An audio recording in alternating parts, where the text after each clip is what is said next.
एउटा एनसीबी हुन्छ, अर्को आईसीबी हुन्छ। हेर्नुस् त, र नोटिस छ अर्को हाम्रो हो नोटिसले साथीहरू मैले नेपालीबाट लेखेँ नोटिस, यो एनसीबी को एन र नोटिसको नो काट्दाखेरि हेर्नुस् त यो 30 आयो। So go to 30 for NCB है साथीहरू। यदि तपाईको आईसीबी आयो भने के गर्ने हेर्नुस् त साथीहरू।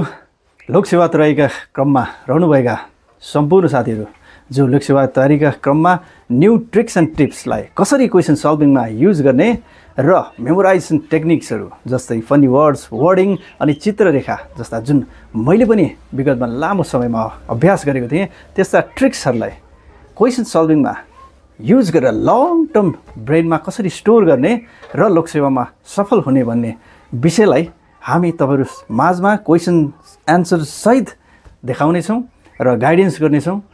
साथीहरूलाई यहाँ फेरि स्वागत गरेँ मैले।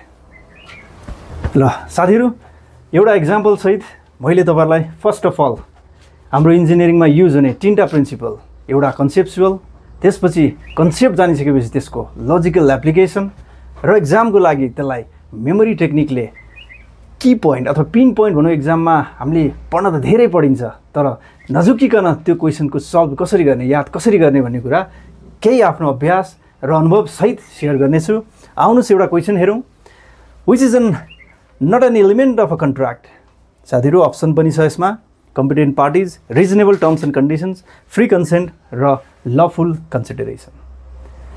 साथीहरू कन्ट्र्याक्टमा जाउँ हामी कन्सेप्चुअल हिसाबले। कन्ट्र्याक्ट भनेको के हो? एउटा र दुईटा पार्टी बीचको सहमति। एक्जाम्पलको लागि लिनुहोस्, हामी मोबाइल किन्न गइरहेका छौँ कुनै सपमा भने हामी त्यो मोबाइलको स्पेसिफिकेसन हेरेर त्यसको कति जिबी, क्यामेराको कति भनेर हामी एउटा कुनै मोबाइल किन्छौँ हो। भनेपछि त्यो एउटा कन्ट्र्याक्ट गर्न हामी गइरहेका छौँ र सम्झिनुहोस् मोबाइल पसलमा हामीले मोबाइल किन्ने काम एउटा कन्ट्र्याक्ट हो र त्यो पसलमा लामो लाइन छ भनेपछि त्यो लामो लाइन भनेपछि हाम्रो पालो कहिले आउँछ हामी सम्झिन्छौँ पालो। हेर्नुहोस् त अब हाम्रो किवर्ड्स हाम्रो पालो भयो। कन्ट्र्याक्टको एलिमेन्ट्स हाम्रो पालोले जनाउँछ। हेर्नुहोस् है। सो पी फर हाम्रो दुईटा पार्टिज, त्यसपछि ए फर एक्सेप्टेन्स। एक्सेप्टेन्स भनेकै कन्सेन्ट हो है साथीहरू।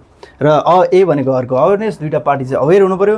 एल भनेको लिगल कन्सिडरेसन्स र ओ भनेको अफर। र त्यसरी हामीले कन्सेप्चुअल हिसाबमा पालो सम्झिसकेपछि साथीहरू हामीलाई यो अप्सन पनि चाहिँदैन। हेर्नुहोस् त मोबाइल त किने मैले, कम्पिटेन्ट पार्टिज दुईटा पार्टी चाहियो, त्यसपछि कन्सेन्ट हाम्रो एक्सेप्टेन्स पनि चाहियो, लफुल कन्सिडरेसन पनि चाहियो र रिजनल टर्म्स एन्ड कन्डिसन भनेको के हो भने मोबाइल त मैले किनेर लगेँ पसलेबाट, घरमा बाले त मान्नु भएन साउजी म यो मोबाइल फिर्ता गर्छु, यो भन्न पाइएन नि साथीहरू कन्ट्र्याक्टमा। हेर्नुहोस् है, यो चाहिँ हाम्रो एलिमेन्ट होइन।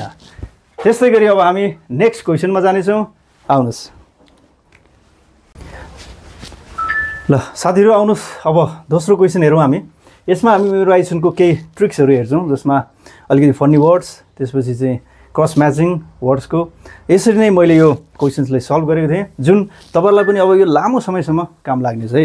यो सिम्पल क्वेसन छ तर के हुन्छ भने हामी एक्जाममा धेरै पढिसकेका हुन्छौँ र एक्जाम टाइममा चाहिँ हामी कहिलेकाहीँ कन्फ्युज भइन्छौँ 30 हो कि 45 हो कि। हेर्नुहोस् त कहिलेकाहीँ अथवा 7 डेजमा होइन यिनीहरूमा कन्फ्युज हुन सक्छौँ। हामी पहिला सुरु क्वेसन पढौँ।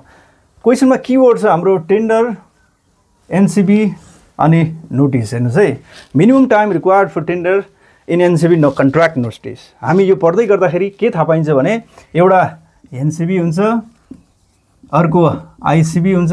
हेर्नुहोस् त, र नोटिस छ अर्को हाम्रो हो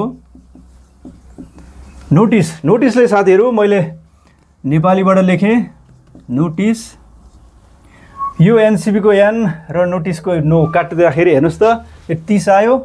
so go to 30 for NCB है साथीहरू। सिम्पल छ, इफेक्टिभ छ है।